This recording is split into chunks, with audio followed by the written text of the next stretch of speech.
શ્રી વલ્લભના લાડીલા વૈષ્ણવોને મારા જય શ્રી કૃષ્ણ. અત્યારે ઉષ્ણકાલના દિવસો ચાલી રહ્યા છે. શ્રી યમુનાજીના ભાવથી સેવા થાય છે. શ્રી યમુનાજી કેવા છે? ભક્ત અને ભગવાન બંનેને શીતળતા પ્રદાન કરે તેવા છે. શ્રી યમુનાજી સતત પોતાના ભક્તોનો જ વિચાર કરે છે. સબનકો સુખ દેવા વાળા છે. એવા શ્રી યમુનાજીનું આજે આપણે ભાવ દર્શન કરીશું. શ્રી યમુનાજીના શ્રૃંગારમાં મુકુટ કાછીના સ્વરૂપના આપણે જે દર્શન કરીએ છીએ તે સૌપ્રથમ કોની કૃપાથી આપણને પ્રાપ્ત થયા છે તેનું ભાવ દર્શન કરીશું. અને કાલિંદી બેટીજીના વચનામૃતમાં મેં જે સાંભળ્યું હતું કે જેમાં શુક મોર સારસ હંસ આદિ પક્ષીથી સેવાયેલાનો ખૂબ જ સુંદર ભાવ દર્શાવ્યો હતો, તેનું પણ ભાવ દર્શન કરીશું. વાલા વૈષ્ણવો, અમારો એક જ હેતુ છે કે આ બધો ભાવ આપ બધા સુધી પહોંચે. આપના આત્મીયજનોને પણ શેર કરશો કે જેના કારણે આ સત્સંગ સેતુ આગળ ને આગળ વધ્યા જ કરે. શ્રી યમુનાજીની આપણા ઉપર અસીમ કૃપા છે, તો ચાલો એમના સ્વરૂપને સમજવાનો રંજક પ્રયાસ કરીએ અને એમના ગુણગાન ગાઈએ.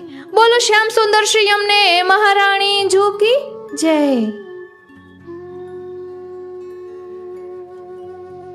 શ્રી યમુનાજીના અતિ વાલા વૈષ્ણવો, જય શ્રી કૃષ્ણ. કેમ છો બધા? આનંદમાં ને? હું મન આતુરી. આપ સર્વે વૈષ્ણવોનું ખૂબ જ આતુરતાપૂર્વક અને આનંદપૂર્વક આજના આ અલૌકિક સત્સંગમાં હાર્દિક સ્વાગત કરું છું. શ્રી યમુનાજી કૃપા વરસાવી રહ્યા હોય તો આપણે કૃપા લૂંટવી જ જોઈએ ને. આજે આપણે સમજીશું કે શ્રી યમુનાજીના મુકુટ કાછડીના શ્રૃંગાર ધારણ કરેલું સ્વરૂપ આપણને કોની કૃપાથી પ્રાપ્ત થયું. હમણાં કોની વધાઈ આવી રહી છે? તો કહે શ્રી ગોકુલનાથજીની. ગોકુલનાથજી માટે વલ્લભાખ્યાનમાં વર્ણન આવે છે કે શ્રી ગોકુલપતિ અતિ ગુણનિધિ તાત તણો પ્રતિબિંબ રે રસના શ્રી પાર્વતી પતિ પ્રેમ શું શોભા સકલ કુટુંબ રે રસના. તો શ્રી ગોકુલનાથજી કેવા છે? તો કહે છે તાત તણો પ્રતિબિંબ રે રસના, એટલે શ્રી મહાપ્રભુજીનું જ બીજું સ્વરૂપ છે.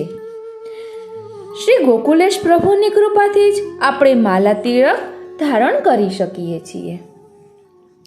શ્રી ગોકુલનાથજીએ આપણા ઉપર બીજી એક વિશિષ્ટ કૃપા કરી છે જે ભાગ્યે જ કોઈ જાણતું હોય છે. શ્રી યમુનાજીના મુકુટ કાછડીના સ્વરૂપના આજે આપણે જે દર્શન કરીએ છીએ તે શ્રી મહાપ્રભુજીના કે શ્રી ગુસાઈજીના સમયમાં ન હતા. શ્રી યમુનાજીનું વર્ણન ઘણું થયું હતું પણ ચિત્રજી ન હતા. જ્યારે શ્રી ગોકુલનાથજીએ માનલીલાનું વર્ણન કરી વૈષ્ણવોને બતાવ્યું કે કેવી રીતે શ્રી યમુનાજીએ મુકુટ કાછડીનો શ્રૃંગાર ધારણ કરી બંને સ્વરૂપોનું માન છોડાવ્યું, ત્યારે એ પ્રસંગનું વર્ણન સાંભળતા બધા વૈષ્ણવોના મનમાં દર્શન માટે એવો તાપ થયો કે એમણે શ્રી ગોકુલનાથજીને એ સ્વરૂપના દર્શન કરાવવા વિનંતી કરી. એ વખતે શ્રી ગોકુલનાથજીએ ચિત્રકારને બોલાવ્યો. પોતે શ્રી યમુનાજીના સ્વરૂપનું વર્ણન કરતા ગયા અને ચિત્રકારે એ પ્રમાણે ચિત્ર તૈયાર કર્યું. આમ માત્ર અને માત્ર શ્રી ગોકુલનાથજીની કૃપાથી આપણે આજે શ્રી યમુનાજીના ચિત્રજીના દર્શન કરી શકીએ છીએ. શ્રી મહાપ્રભુજીના ભૂતલ ઉપરના અનેક કાર્યોમાં એક કાર્ય નિજ મહાત્મ્ય પ્રગટ કરવાનું હતું.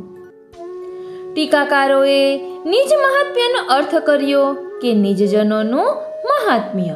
એવા ઘણા સંપ્રદાયો થયા કે જેમાં ભક્તોએ એમના ગુરુની કથા વાર્તા લખી હોય, પણ એક પણ આપણો સંપ્રદાય એવો છે, એકમાત્ર આપણો સંપ્રદાય એવો છે કે જેમાં શ્રી ગોકુલનાથજી આચાર્ય થયા અને એમણે 84,252 વૈષ્ણવોની વાર્તાના પ્રસંગો લખ્યા. હવે આપણે આ શ્રી યમુનાજી કઈ રીતે માન છોડાવે છે તેનું ખૂબ જ સુંદર વર્ણન શ્રી યમુનાજી ચરિત્રામૃતમાં છે. ત્યારે તે આપણે વિસ્તારથી જોઈશું, પરંતુ થોડાક ખુલાસા જોઈ લઈએ. એટલે ટૂંકમાં કહું તો એક વખત શ્રી સ્વામિનીજીએ શ્રી ઠાકોરજીને વિનંતી કરી કે પ્રભુ, દરરોજ હું માન કરું છું, આજે આપ માન કરો. ત્યારે ઠાકોરજી કહે છે કે પ્યારીજુ, પુરુષોને માન ન શોભે, આપ આ હઠ રહેવા દો. તો પ્યારીજુ કહે, ના, આજે આપ માન કરો, હું આપને મનાવીશ. એટલે પછી શ્રી ઠાકોરજી માન કરે છે અને શ્રી સ્વામિનીજી મનાવવાના કેટલા પ્રયાસો કરે છે, પરંતુ પ્રભુનું માન છૂટતું નથી. ત્યારે પછી થાકી હારીને શ્રી પ્યારીજુ શ્રી યમુનાજી પાસે પધારે છે અને કહે છે કે કોઈ પણ પ્રયત્ન કરીને આપ ઠાકોરજીનું માન છોડાવો. અને આ માન લીલા કરી ત્યારે એવું કર્યું હતું કે શ્રી ઠાકોરજીએ શ્રી સ્વામિનીજીના શ્રૃંગાર ધારણ કર્યા હતા અને શ્રી સ્વામિનીજીએ શ્રી ઠાકોરજીના શ્રૃંગાર ધારણ કર્યા હતા. એટલે પછી શ્રી સ્વામિનીજીએ એટલે કે રાધાજીએ શ્રી યમુનાજીને વિનંતી કરી કે આ મુકુટ કાછડીના શ્રૃંગાર ધારણ કરીને આપ પ્રભુ પાસે પધારો, એમનું માન છોડાવો. હમણાં જ આપણે એક પ્રસંગમાં જોઈ ગયા હતા કે સામ દામ દંડ ભેદ એવી રીતે માન છોડાવવાનો પ્રયાસ કર્યો હતો. એટલે શ્રી યમુનાજી મનમાં વિચારે છે કે પ્રભુને હું શું કહીશ, પરંતુ જ્યારે શ્રી યમુનાજી આ શ્રૃંગાર ધારણ કરીને પધારતા હોય છે, ચિત્રજીમાં પણ આપણે ઝાંખી કરી શકીએ છીએ, ત્યારે શ્યામ સુંદર હસી પડે છે. આ રીતે ઠાકોરજીનું માન છૂટી જાય છે. માનલીલાના આ જ પ્રસંગને મળતા બીજા 2 પ્રસંગો પણ આપણને પ્રાપ્ત થાય છે. જો કે એ 2 પ્રસંગો અંગે અધિક પ્રચાર નથી. એ વિશે અષ્ટસખાઓએ કોઈ પદો રચ્યા હોવાનું જાણમાં નથી, છતાંય વાત નીકળી જ છે.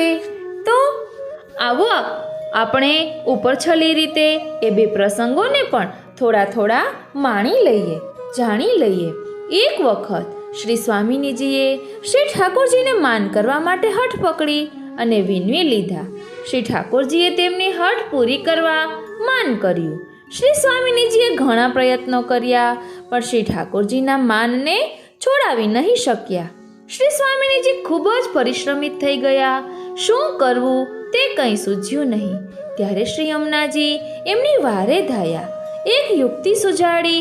એ યુક્તિ પ્રમાણે શ્રી સ્વામિનીજીએ શ્રી યમુનાજીને શ્રી ઠાકોરજીની જેમ જ મુકુટ કાછડીનો શ્રૃંગાર ધારણ કરાવ્યો. શ્રી યમુનાજી શ્રી ઠાકોરજી બિરાજતા હતા તે નિકુંજમાં પધાર્યા. શ્રી યમુનાજીને પોતાના જેવો શ્રૃંગાર ધારણ કરીને પધારતા જોઈ શ્રી ઠાકોરજી હસી પડ્યા. એમનું માન છૂટી ગયું. તે દિવસથી યુગલ સ્વરૂપની ઈચ્છાથી શ્રી યમુનાજી મુકુટ કાછડીનો શ્રૃંગાર ધારણ કરે છે. તો આવો જ બીજો પ્રસંગ આપણને કંઈક આ રીતે પ્રાપ્ત થાય છે.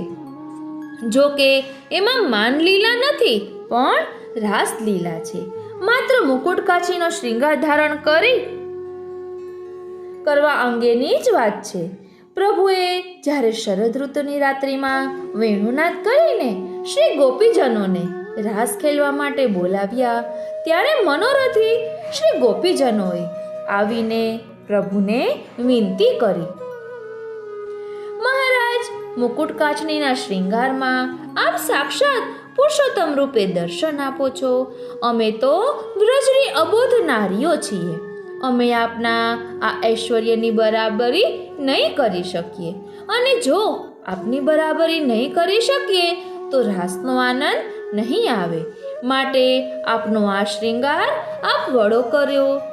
ત્યારે શ્રી ઠાકોરજીએ વિચાર્યું કે શ્રી ગોપીજનોની વાત તો સાવ સાચી છે, પરંતુ અહીં એવું કોણ છે કે જેને મારો શ્રૃંગાર સાચવવા આપું?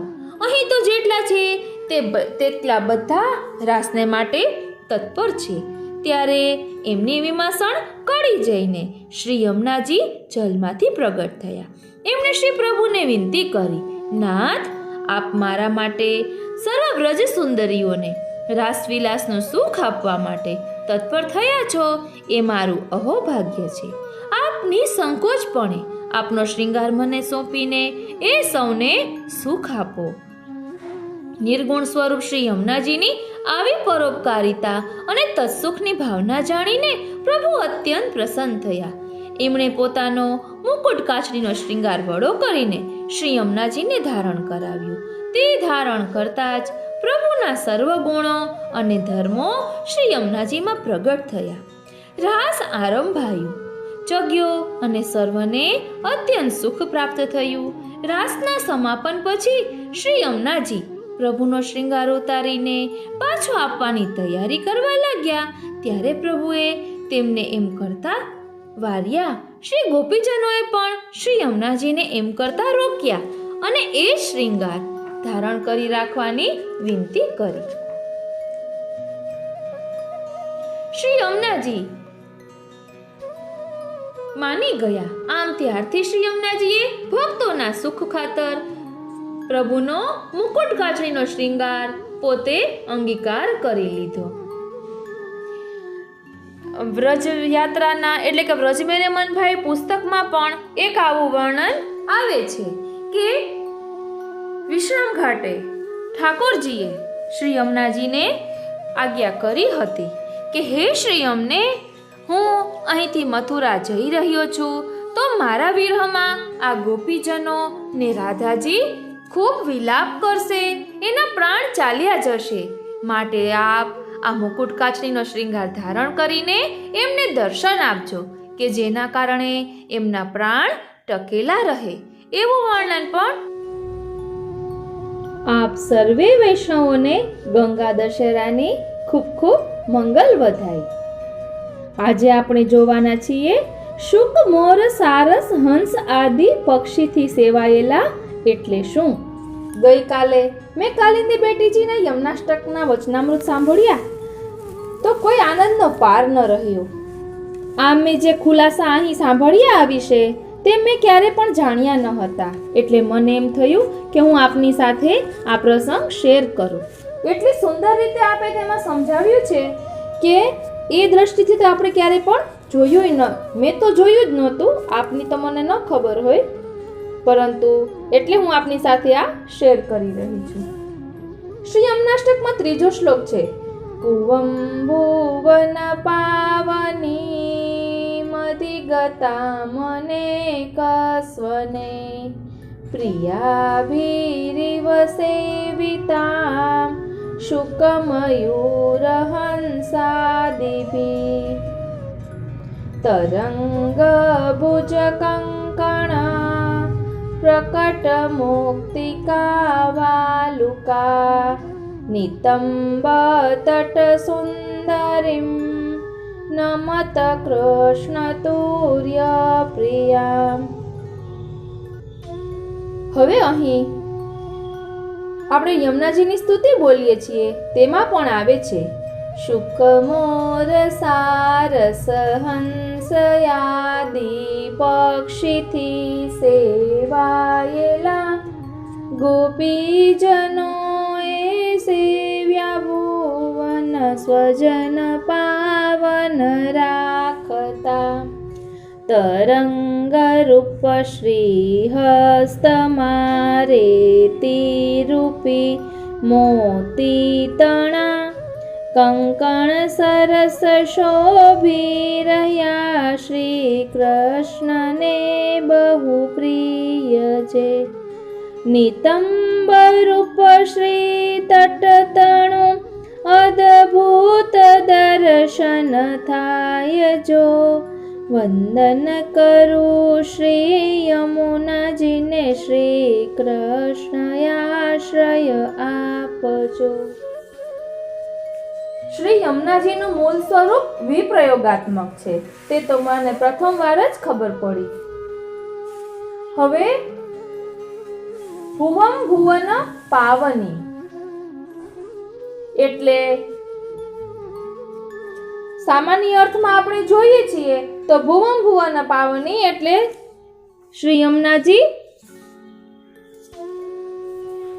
ગોલોકમાંથી ભુવમ એટલે કે પૃથ્વીને, ભુવમ ભુવન એટલે કે ગોલોકમાંથી પૃથ્વીને પાવન કરતા કરતા પધાર્યા છે એવો સામાન્ય અર્થ થાય છે. પરંતુ અહીં તાત્વિક અર્થ લઈએ, તત્વની દ્રષ્ટિ જોઈએ તો ભુવમ ભુવન પાવની એટલે કે નેત્ર, કર્ણ અને મુખ. નેત્ર એટલે કે હાવભાવ, એટલે આપણે દર્શન કરીએ કે હાવભાવથી પ્રભુને રીઝવીએ તે, અને કર્ણ એટલે આપણે ભગવદ નામ સાંભળીએ અને મુખથી આપણે ભગવદ નામ લઈએ. એટલે આ રીતે ત્રણ ભુવમ ભુવન પાવની થાય. એટલે આપણે શ્રી યમુનાજીના ગુણગાન કરીએ, શ્રી યમુનાજીના દર્શન કરીએ એટલે આપણું આ જે શરીર છે ભુવમ ભુવન પાવની તે પવિત્ર બને છે, શુદ્ધ બને છે. હવે અહીં આપણે ખાસ તો શું જોવાનું છે કે શુક મોર સારસ હંસ આદિ પક્ષીથી સેવાયેલા.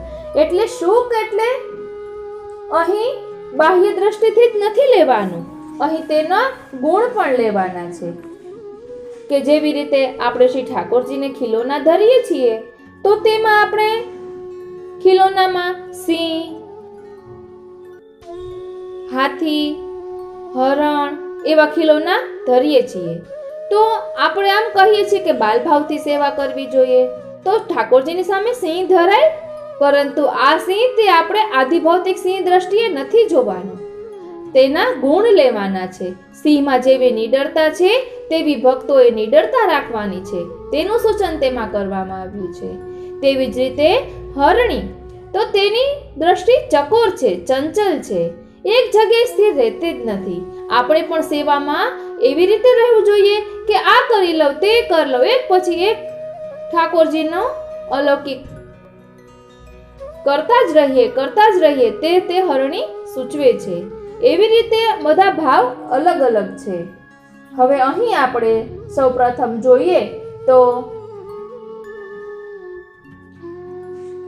શુક એટલે કે ભક્તો, અને મયુર એટલે કર્મ માર્ગીઓ, અને હંસ એટલે તત્વવેતાઓ. એટલે આ ત્રણ એટલે અહીં શુક, મયુર અને હંસ દર્શાવીને ભક્તો, કર્મ માર્ગીઓ અને તત્વવેતાઓ બધા જ શ્રી યમુનાજીના ગુણગાન કરે છે. બીજી દ્રષ્ટિએ જોઈએ તો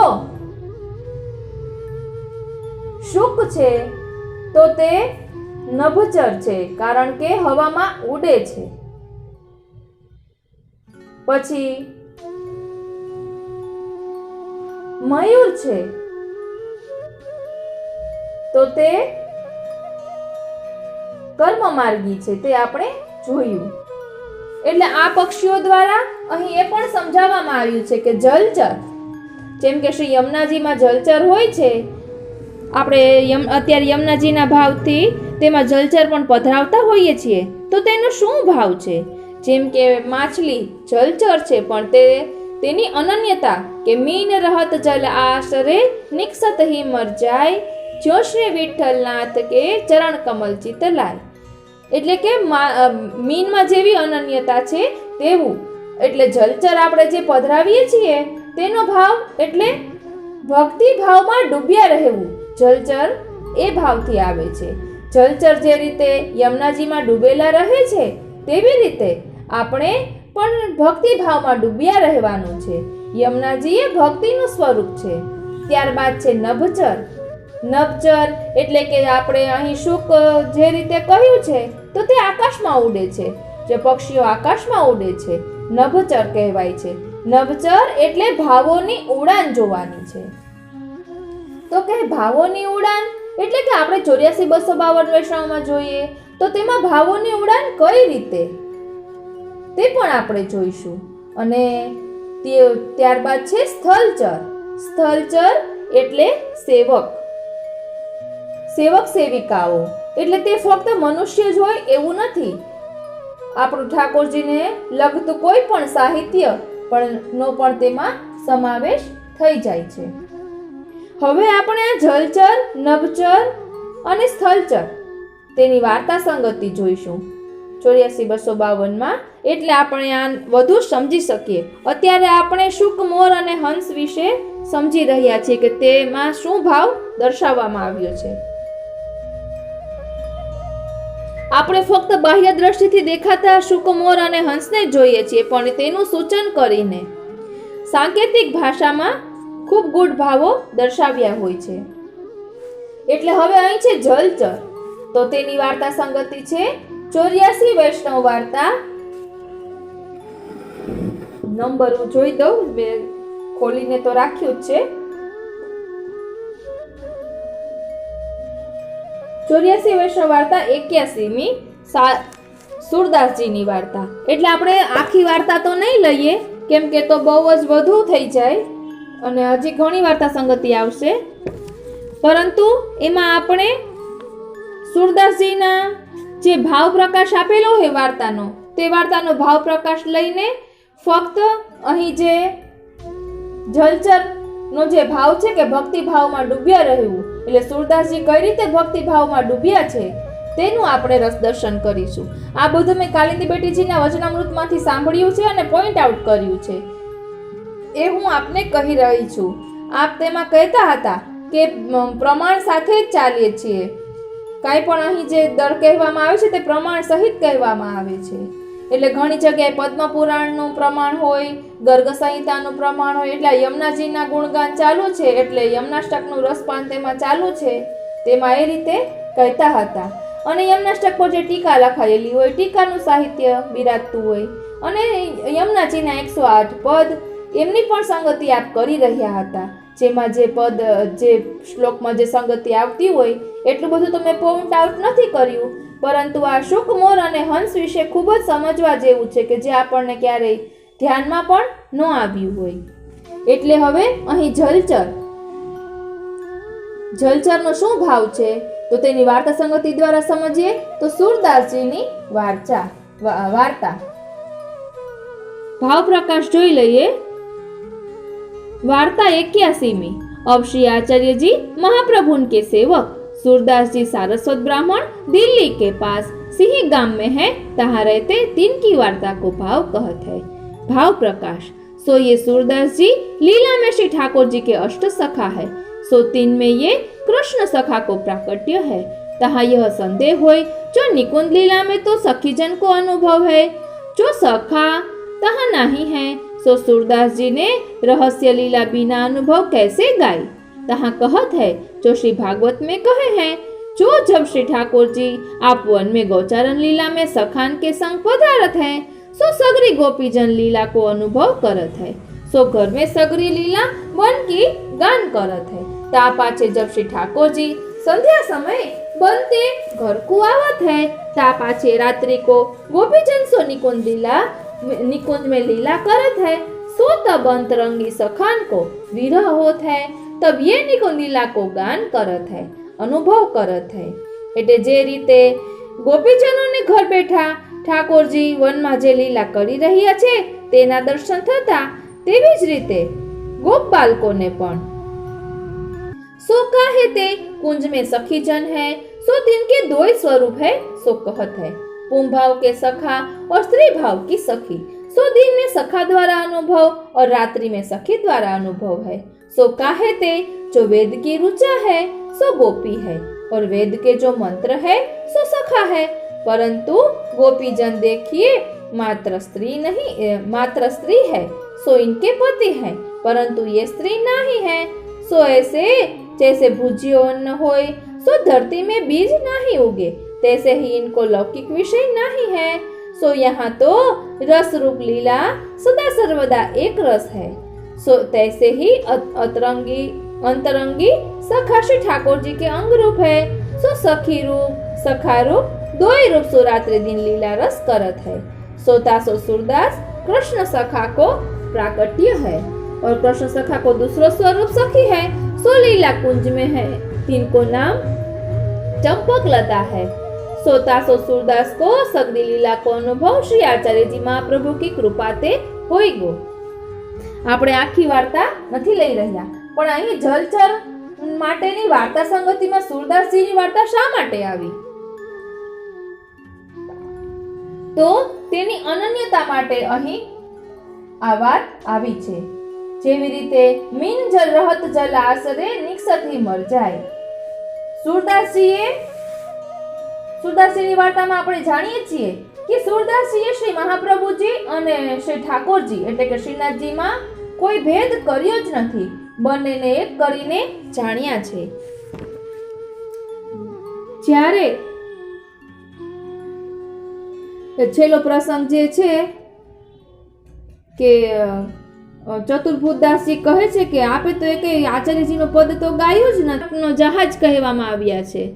અને ગુસાઈજી આપ શ્રી પોતાના મુખથી કહે છે સગરે વૈષ્ણવ સો કહે यह आज्ञा किए जो पुष्टि मार्ग को जहाज जात है सो जाको कछु लेनो होय सो लेवू और वहां जाए के सूरदास जी को देखो सो या भांति सो जो राजभोगारती उपरांत रहत है तो मैं हूँ आवत हूँ.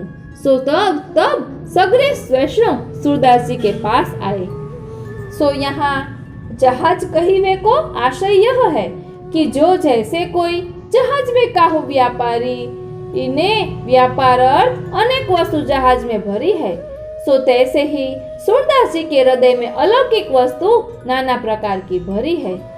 ता समय श्री सूरदास जी ने श्री गुसाई जी के और श्री गोवर्धन नाथ जी के स्वरूप में मन लगाई के बोली वो छोड़ दियो. सो तब श्री गुसाई जी ने 15 व्रजवासी दोहराए जो घड़ी दो के हम सो सूरदास जी के समाचार आए कहियो. तब वे व्रजवासी आए के श्री गुसाई जी सो कहे जो महाराज अब तो सूरदास जी काहू सो बोलत नहीं है सो ऐसे करत तो राजभोग आरती को समय भयो. तब राजभोग आरती श्री गोवर्धन नाथ जी की करी के श्री गुसाई जी आप परासोली में जहाँ सूरदास जी हते तहाँ पधारे. तब श्री गुसाई जी के संग रामदास, कुंभनदास, गोविंद स्वामी, चतुर्भुजदास आदि सगरे वैष्णव सूरदास जी के पास आए. तब देखे तो सूरदास जी अचेत हो रहे हैं, कछु देह को अनुसंधान नहीं है. सो श्री गुसाई जी आप सूरदास जी को हाथ पकड़ी के कहे जो सूरदास जी कैसे हो. तब सूरदास जी तत्काल उठी के दंडवत करी के कहे जो बाबा आए जो मैं आपकी वाटी देखत तो या समय आपने बड़ी कृपा करी के दर्शन दियो. जो महाराज मैं आपके स्वरूप को ही चिंतन करत हतो. ताही समय सूरदास जी ने यह कीर्तन सारंग राग में गायो. देखो देखो हरिजू को एक स्वभाव अति गंभीर उदार उदधि प्रभु ज्ञानी शिरोमणि राय. राय जितनी सेवा को फल मानत मेरु समान. समझ दास अपराध सिंधु समबुंदन एको समान. एको मान बदन प्रसन्न कमल पद सन्मुख देखत हो हरि जैसे विमुख भय कृपा या मुख की जब देखो तब तैसे. भक्त विरह कातर करुणामय डोलत पाछे लागे. सूरदास ऐसे प्रभु को क्यों दीजे पीठ अभागे. यह पद सूरदास ने श्री गुसाई जी के आगे गायो. तब श्री गुसाई जी आपू अपने श्री मुख सो कहे जो या प्रकार श्री ठाकुर जी आपू अपने भगवदियन को दीनता को दान करत है सोता को पूर्ण कृपा जानिए.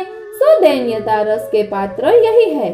सोता समय सगरे वैष्णव श्री गुसाई जी के पास ठाड़े हते. उनमें ते चतुर्भुजदास ने कहियो जो सूरदास जी परम भगवदीय हैं और सूरदास जी ने श्री ठाकुर जी के लक्ष्य अवधि पद किए हैं, परंतु सूरदास जी ने श्री आचार्य जी महाप्रभु को जस वर्णन नहीं कियो. यह सुनी के सूरदास जी कहे जो मैं तो सगरो जस श्री आचार्य जी को ही वर्णन कियो है. जो मैं कछु न्यारो देखतो तो न्यारो करतो परी तेने मोसो पूछी है सो मैं तेरे पास कहत हूँ. सो या कीर्तन के अनुसार सगरे कीर्तन जानियो. सो पद દ્રઢઈ ન ચરણ ન કેરો ભરોસો દ્રઢઈ ન ચરણ ન કેરો શ્રી વલ્લભ નખ ચંદ્ર છટા બિન સબ જગ માજે અંધેરો साधन और नहीं या कली में जासो हो तनिवेरो सूर कहा कहे द्विविधयांतरो बीना मोलक चेरो। भाव प्रकाश। सोया कीर्तन में सूरदास जी ने अपने हृदय को भाव खोल दियो। जो भरोसो सो जीव को विश्वास, दृढ़ चरण के शरण को, सो मोको यानी सूरदास जी को दृढ़ता श्री आचार्य जी के चरण की है। सो श्री आचार्य जी के नख जो दसो चरण अरविंद। के अलौकिक मणि रूप नख को प्रकाश, सोता बिना सगरे त्रिलोकी में अंधारो दिखे है। सो तब भरोसो दृढ़ जानिए, सोया कली में श्री आचार्य जी के चरण के आश्रय बिना और उपाय फल सिद्धि को नहीं। तासो मैं न्यारो कहा वर्णन करूं। એટલે આ રીતે આ પદ ગાઈને બંનેને એક જ ભાવે જાણે છે અને શ્રી મહાપ્રભુજીના ચરણોનો દ્રઢ આશ્રય છે તે અહીં દર્શાવે છે। આપણે આખી વાર્તા લઈએ તો ખૂબ લાંબુ થઈ જાય, એટલે આપણે ખાલી પોઈન્ટ આઉટ કરીને સંકેત માટે આપણે જેમ વાર્તા સંગતિ ખબર હોય તો આપણે વાર્તા વાંચતા હોય તો આપણે આખી વાર્તા મનમાં આવી જાય, તેનું અનુસંધાન થાય, ચિંતન આપણે કરી શકીએ। એટલે કેમ કે આખી વાર્તા લેતા પાછળનું કંઈ નહીં થાય। એટલે જલચરમાં વાર્તા સંગતિમાં આપણે જોયું સુરદાસજીની વાર્તા। ત્યારબાદ છે નભચર। નભચર એટલે કે આકાશમાં જે પક્ષીઓ ઉડે છે। એટલે આપણે બાહ્ય દ્રષ્ટિએ જોઈએ છીએ કે આકાશમાં પક્ષીઓ ઉડે છે, પરંતુ અહીં તાત્વિક દ્રષ્ટિએ જોવાનું છે, એટલે કે ભાવોની ઉડાન। નભચર એટલે ભાવોની ઉડાન। તો 84 વૈષ્ણવમાં એવા કયા વૈષ્ણવ છે કે જેના ભાવોની ઉડાન આપણે વાર્તા સંગતિમાં લઈ શકીએ? તો અહીં વાર્તા સંગતિ આપી છે 84 વૈષ્ણવ વાર્તા ચોથી, પદ્મનાભદાસ। કારણ કે શ્રી મહાપ્રભુજી સ્વમુખે કહે છે કે કોટાના કોટીમાં કોઈ એક વિરલા એ પદ્મનાભદાસને પદકરૂપ કહ્યા છે। પદ્મનાભદાસની દીકરી તુલસા અને છોટી લાલી। તો છોટી લાલી એ તો દરરોજને માટે પોતાના હૃદયમાંથી છોટે મથુરેશજીને પ્રગટ કરે અને ભોગ ધરે અને ફરી પાછા તેના હૃદયમાં સમાવી લે। તો તેના ભાવોની ઉડાન કેવી છે એ અહીં દર્શાવવામાં આવ્યું છે। બેટી તુલસાની વાત આપણે કરીએ તો ગુસાઈજી પૂછે છે કે તમે કઈ રીતે તમારું ગુજરાન ચાલે છે? તો કહે છે કે પેટ ભરીને ખાઈએ છીએ અને નીંદ ભરીને સૂઈએ છીએ। એટલે સતત સંયોગ છે, કહેવાનો આશય એ હતો। એટલે અહીંયા પદ્મનાભદાસની વાર્તામાં આપણે જોઈ શકીએ છીએ કે એમના ભાવોની ઉડાન કેવી છે। એટલે એમના ભાવો પ્રમાણે આપણે પણ એ રીતે વર્તવાનું છે।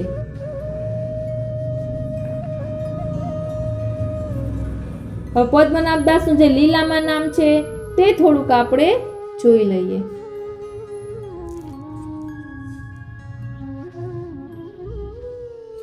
पद्मनाभदास चंपकलता सखी है श्री स्वामिनी जी की। जब पद्मनाभदास ने श्री आचार्य से विनती करी, जो हम ब्राह्मण हैं, भिक्षावृत्ति करेंगे। यह टेक देखी श्री आचार्य जी बहुत प्रसन्न भय और कहियो, जो वैष्णव को टेक ही बड़ो धर्म है। पाछे पद्मनाभदास के सगरे कुटुंब को अंगीकार किए। तब पद्मनाभदास ने कही, महाराज हमको कहा कर्तव्य है? तब श्री आचार्य जी कहे, भगवत सेवा करो। तब पद्मनाभदास ने कही, महाराज मैंने तो पुराण, महाभारत आदि शास्त्र बहुत देखे हैं, सो मोको श्री ठाकुर जी के स्वरूप में विश्वास आवनो कठिन है। जो स्वरूप को महात्म्य प्रकट हो ही देखो तो मेरो विश्वास दृढ़ होए, काहे ते विश्वास ही फल रूप है। तब श्री आचार्य जी कहे, हमारे संग ब्रज चलो, तुमको महात्म्य दिखावेंगे। तब पद्मनाभदास ब्रज को चले।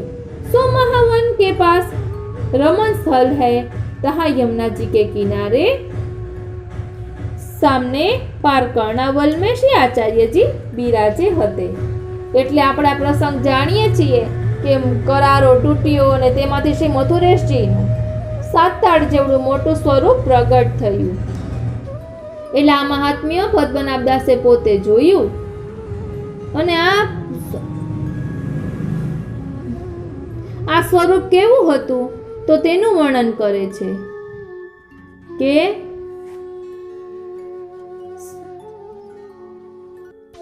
કે આ મથુરેશજીએ પોતાનું સ્વરૂપ જ્યારે વિનંતી કરી કે આવડું મોટા સ્વરૂપની સેવા કઈ રીતે થાય, માટે નાનું સ્વરૂપ થાય તો સેવા થઈ શકે, ત્યારે કહે છે કે सेवा कराइवे को मनोरथ होय तो भक्तन सो पधराए जाए ऐसे गोद से बैठो. तब सेवा होय तब छोटो स्वरूप करी श्री आचार्य जी के चिबुक सो मस्तक श्री ठाकुर जी को लग्यो इतने बड़े भय. सो स्वरूप करी श्री यमुना जी, गिरिराज, सखा सखी, गाव, कुंज, 84 कोष सगळ स्वरूपात्मक चिन्ह सहित है. ताते श्री आचार्य जी श्री मथुरानाथ जी नाम करे और पद्मनाभ दास को कहे क्यों तेरो मनोरथ भयो. तब पद्मनाभ दास प्रेम में विह्वल होई कहे महाराज आप उसारिखे मेरे धनी हो, आपकी कृपा ते कहा न हुई. तब श्री आचार्य जी कहे यथा लाभ संतोष करी भावपूर्वक सेवा करिए. तब आज्ञा मांगी श्री मथुरानाथ जी को कनौज में अपने घर पधराई लाए, प्रीतिपूर्वक सेवा करन लागे. અહીં આપણે પદ્મનાભ દાસની વાર્તામાં જોઈએ છીએ, હું મારી રીતે કહું કેમ કે વાર્તા મોટી છે, કે જ્યારે દ્રવ્યનો સંકોચ થાય છે ત્યારે પદ્મનાભ દાસજી છોલા ધરે છે, પણ એમના ભાવની કેવી ઉડાન છે એ અહીં આપણે જોવાનું છે. તેઓ છોલા જ ધરે પરંતુ એક એક અલગ અલગ ઢગલી કરે અને તેમાં એવી ભાવના કરે કે આ મોનથાળ છે, આ દાળ છે, આ સખડી છે, તેમ બધે પ્રકારની અલગ અલગ ઢગલી કરીને એવી ભાવના કરે અને ઠાકોરજી પણ એટલા પ્રેમપૂર્વક આરોગે. પછી વૈષ્ણવને પ્રસાદ લેવડાવે તો તેને તે ઢગલીમાં જે ભાવથી ધરાવ્યું હોય તેનો સ્વાદ આવે. એટલે આવો ભાવ શ્રી પદ્મનાભ દાસજીનો છે. આ તો પછી કોઈ વૈષ્ણવે કહ્યું કે તેને દ્રવ્યનો સંકોચ છે તો શ્રી મહાપ્રભુજીએ પોતાનામાંથી સામગ્રી મોકલાવી તો પદ્મનાભ દાસ કહે કે હવે આપણે અહીં કામ નથી, હવે આપણે અહીં રહી શકશું નહીં, કારણ કે ગુરુ દ્રવ્ય થોડી લેવાય. તેવી જ રીતે પદ્મનાભ દાસની બેટી તુલસા, તો તેની વાર્તા પણ આપણે જાણીએ છીએ. તો આ બેટી તુલસાને જ્યારે શ્રી આકાશમાં ઉડતા પક્ષીઓ પર તેને અહીંયા ગુણ લેવાનું છે કે ભાવની ઉડાન. तो बहुरी एक समय तुलसा के घर श्री गुसाई जी पधारे. तब तुलसा ने बहुत भली भांति सो सेवा कीनी. श्री ठाकुर जी ते अधिक जानी के सेवा कीनी. तब श्री गुसाई जी बहुत प्रसन्न भय और एक दिन श्री गुसाई जी भोजन करी के पढ़े हते. तुलसा भगवद वार्ता करी श्री गुसाई जी को प्रसन्न किए. तब तुलसा सो अति प्रसन्नता में भगवद वार्ता करत में श्री गुसाई जी ने श्रीमुख से कहियो जो पद्मनाभ दास की संतति ऐसी ही चाहिए, या कोई अर्थ ये जो लीला में सखी है ऐसी क्यों न हो. तहाँ श्री गुसाई जी चंद्रावली जी रूप है सो इनको पर किया भाव श्री ठाकुर जी सो है. ताते हास्य बहुत प्रिय है सो कटाक्ष के वचन पूछे जो श्री ठाकुर जी अपने स्वरूपानंद को अनुभव जतावत है. तुम हूँ तो सखी हो, श्री ठाकुर जी की सेवा करी के बस किए हो, ताते हमारे साजे में तुम हो.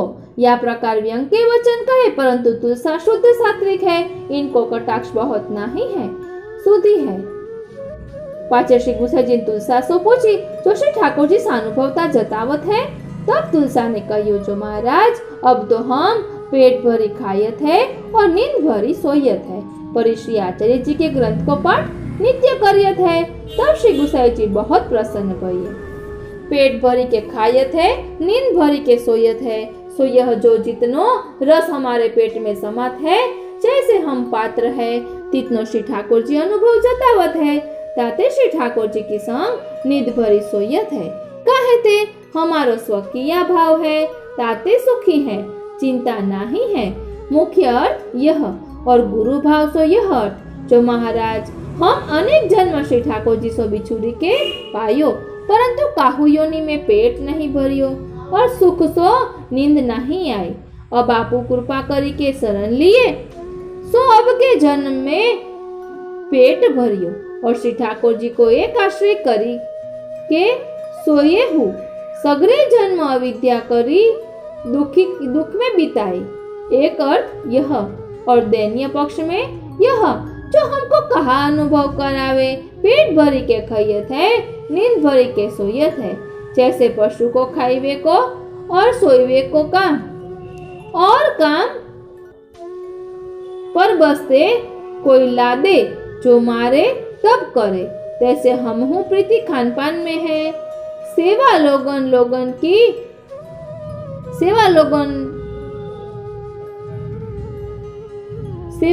की निंदा भयते हैं।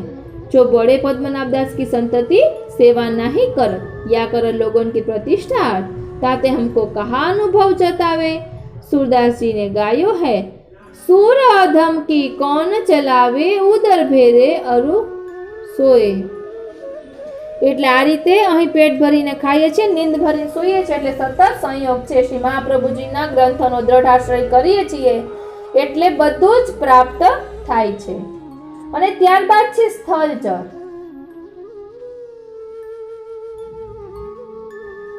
સ્થળચર એટલે તેમાં વાર્તા સંગતિ છે। સ્થળચર એટલે આપણે જોયું હતું કે સેવક સેવિકાઓ અથવા સાહિત્ય, પુષ્ટિ સાહિત્ય, તેમાં પુસ્તકોનો પણ સમાવેશ થઈ જાય। ઠાકોરજીને લગતું કોઈ પણ પ્રકારનું સાહિત્ય, તો તેમાં વાર્તા સંગતિ છે કે સાડી बेच के वैष्णव को प्रसाद लेवायो, તે સ્ત્રી પુરુષની વાર્તા તે આપણે જોઈશું। મેં પણ અત્યારે જ હમણાં સવારે જ વાર્તાના નંબર ગોત્યા છે, કેમ કે એમાં વાર્તાના નંબર નહોતા આપ્યા। હા, વાર્તા 97મી। श्री गुसाई जी के सेवक स्त्री पुरुष क्षत्रिय गुजराती के साड़ी बेची के सामग्री लाए, तिनकी वार्ता को भाव कहत है। कल्चर જોઈ રહ્યા છીએ। ત્યારબાદ પાછું શુક મયુર અને હંસનો ભાવ પણ, જે આપણે ભક્તો કર્મ માર્ગીન તત્વવેતા એમ કહ્યું હતું, તેનું પણ વાર્તા સંગતિ આવશે। ખૂબ જ સુંદર ખુલાસા સહિત। મને એમ થયું કે આ ન સાંભળ્યું હોત તો આટલી બધી ક્યારે ખબર પડતા, આપણે તો કાંઈ જાણતા જ નથી એમ કહીએ ને તો ચાલે। એટલા સુંદર ખુલાસા, એટલે તો વલ્લભ કુલના બાળકોના વતનામૃત માંથી આપણને ઘણું જાણવા મળે, કેમ કે તેઓ લોકો એટલું ચિંતન કરતા હોય, એટલો સાનુભવ હોય, એટલે બધો નિચોડ તેમાં આવતો હોય। એટલે હવે આ વાર્તા સંગતિ જોઈએ સ્થળચરની। वार्ता 97મી। भाव प्रकाश ये सात्विक भक्त है। लीला में पुरुष तो रामबाला है और स्त्री को नाम श्यामबाला है। ये दो श्री चंद्रावली जी की अंतरंग सखी है। सुभगाते प्रकटी है, ताते उनके भाव रूप है। ये गुजरात में एक गांव है, तहाँ कोई क्षत्रिय के घर पास होते, तहाँ जन्म दो लिए। આપણે તે નહીં, આપણે સીધો વાર્તા પ્રસંગ જ જોઈશું। એ તો આપણે વાર્તા બધું વાંચતા હોય એટલે ખબર પડે। હવે આ સેવક સેવિકાનો જે ભાવ છે તે આપણે આ વાર્તામાંથી લેવાનો છે। सो वे स्त्री पुरुष श्री ठाकुर जी की सेवा निकी भांति सो करते। सो वह पुरुष હતો, सो तो लकड़ी लाय के नित्य बेचतो। सो वाके पैसा आवते, तिनकी सामग्री लावतो। और वामे ते अधेला पैसा नित्य बचाई राखतो। એટલે જેટલા કમાણા હોય એમાંથી અડધા પૈસા બચાવે, और बाकी स्त्री रसोई की सामग्री सिद्ध करती। और बाकी स्त्री रसोई की सामग्री सिद्ध करती, और वह पुरुष नाय के श्री ठाकुर जी को सेवा श्रृंगार करतो, और वह स्त्री राजभोग धरती। पाछी भोग सराय आरती करी अनुसर करी। जो कोई वैष्णव आवतो, ताको प्रथम महाप्रसाद की पात्री धरी के पाछे वे दो स्त्री पुरुष महाप्रसाद लेते। पाछे नित्य वह पुरुष लकड़ी में ते अधेला पैसा बचाए राखतो। ताको रुपया एक भेलो कियो। सो वा रुपया की एक साड़ी अपनी स्त्री के पहरवे के लिए लियायो हतो। तब दूसरे दिन इनके घर 8 वैष्णव चूरी के आए। तब उन वैष्णवन को श्री कृष्ण स्मरण करी बहुत बहुत आदर सम्मान करी बैठा रे। तब अपनी स्त्री से कहियो, जो अब कहा प्रकार करिए, जो वैष्णव आए हैं उनको महाप्रसाद लिवाइए, और घर में तो कछु नहीं है, जो वैष्णवन को समाधान करिए। तब स्त्री ने कहियो, जो यह साड़ी बेची के सामग्री लाओ। तब वह पुरुष साड़ी बेची के सामग्री लाए। तब ये वह स्त्री रसोई करी श्री ठाकुर जी को भोग धरी के अब कोठी में बैठी, और वह पुरुष तो कहियो, जो हूँ तो कोठी में बैठूंगी और तुम भोग सराय के उन वैष्णवन को महाप्रसाद लिवाइयो। ता पाछे वह पुरुष ने नाई के भोग सराय के उन वैष्णवन को श्री ठाकुर जी के दर्शन करवाए। पाछे श्री ठाकुर जी को पोढ़ाए उन वैष्णवन सो कही, जो उठते महाप्रसाद लेऊ। तब उन वैष्णवन ने कही, जो तुम्हारी स्त्री आई के हमको परोसेगी तब हम महाप्रसाद लेंगे। तब वह पुत्रन फरी एक बार, तब वह पुरुष ने कही, जो स्त्री संकोच करती है तासो नहीं आवत है। तब उन वैष्णव ने कही, जो वैष्णव होगी तो स्त्री जन आई के हमको महाप्रसाद की पात्री धरेगी, तब हम महाप्रसाद लेंगे। काहे ते वैष्णव तो आपस में बहन भाई हैं। तब वह पुरुष अपनी स्त्री के पास गई और कहियो, जो वैष्णव तो बिना प्रसाद नहीं ले, तू आवेगी तब लेंगे। तब स्त्री ने कही, जो भगवान और भगवदीय तो एक ही स्वरूप है, इनमें कछु भेद नहीं है। जो मैं नग्न हूँ सो भगवान तो देखत है, तो भगवदियन की कहाँ लाज है। मैं आऊंगी। तब इतने ही में श्री स्वामिनी जी आप साड़ी लेके पधारे। तब श्री ठाकुर जी आप कहे, जो तुम कहाँ जाती हो। तब श्री स्वामिनी जी कहे, जो अपनी सेवा करत है तिनकी लाज जाती है, ताते आपुन लाज न रखेंगे तो कौन रखेगो। तब जुगल स्वरूप में वा कोठी में ही दर्शन दीनो। तब श्री स्वामिनी जी ने तो साड़ी पहराई और श्री ठाकुर जी ने अपनो पीताम्बर उड़ायो, और वाही कोठी में जुगल स्वरूप के दर्शन भये। पाछे वह स्त्री कोठी में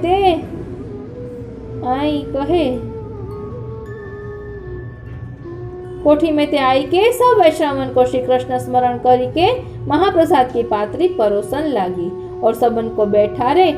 तब उन वैष्णवन ने महाप्रसाद लियो। पाछे रात्रि को वहीं रहे। तब सब कार्य ते पहुंची के ये स्त्री पुरुष हो तहाँ आई बैठे। सो सबन मिली के भगवत वार्ता कीर्तन किए। पाछे सब वैष्णव जब सोए, तब उन स्त्री पुरुष मिली के सबन के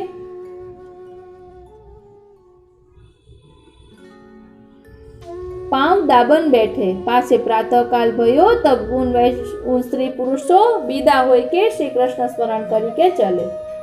भाव प्रकाश या में यह जताए, जो वैष्णव में अलौकिक बुद्धि राखे तो प्रभु बेगी प्रसन्न होए, और वैष्णव को धर्म ऐसो कठिन है सोहो जनाए, जो साड़ी बेची के सामग्री लाए। परिषी ठाकुर जी अपने सेवकन की लाज क्यों खोवे। ताहे कोठी में आप दर्शन दीने। ताते वैष्णवन को अपने प्रभु में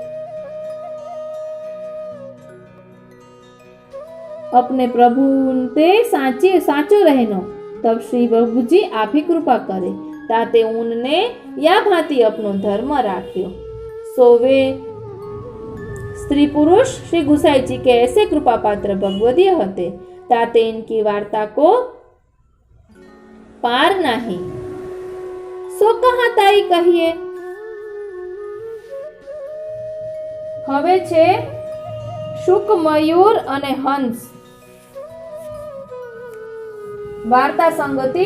हूँ वार्ताना नाम कही दઉં છું। આપણે આવતા પાર્ટમાં લઈશું, કેમ કે અમે દવા ખાધી છે એટલે નથી ઈચ્છા છતાંય આંખ બંધ થઈ જાય છે, તો આમ આનંદ ન આવે એટલે શુકમાં વાર્તા સંગતિ છે કિશોરીબાઈની, મયુરમાં વાર્તા સંગતિ છે નરહરદાસ ગોડિયા બ્રાહ્મણની, અને હંસ એટલે કે જે તત્વવેતા કહેવાય તેમાં વાર્તા સંગતિ છે ચાચા હરિવંશજીની।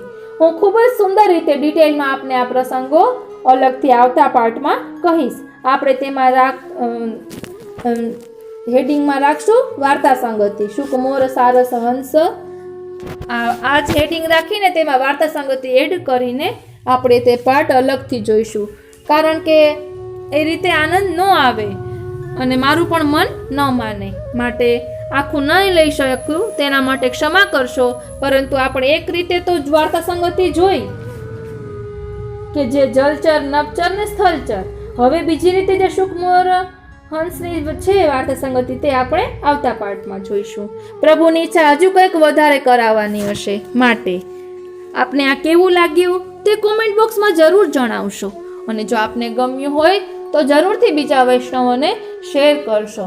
મારા મનનો ભાવ એટલો જ છે કે મને જે જાણવા મળ્યું અલૌકિક તે હું આપની સાથે શેર કરું, કારણ કે બધી જગ્યાએ વચનામૃતમાં આવે જ છે કે આપણી પાસે કાંઈ તેવું હોય તો તે બીજાને પણ આપવું જોઈએ. આપ પણ આપની પાસે કોઈ એવું અલૌકિક હોય તો બીજાઓને જરૂરથી આપશો. જય શ્રી કૃષ્ણ.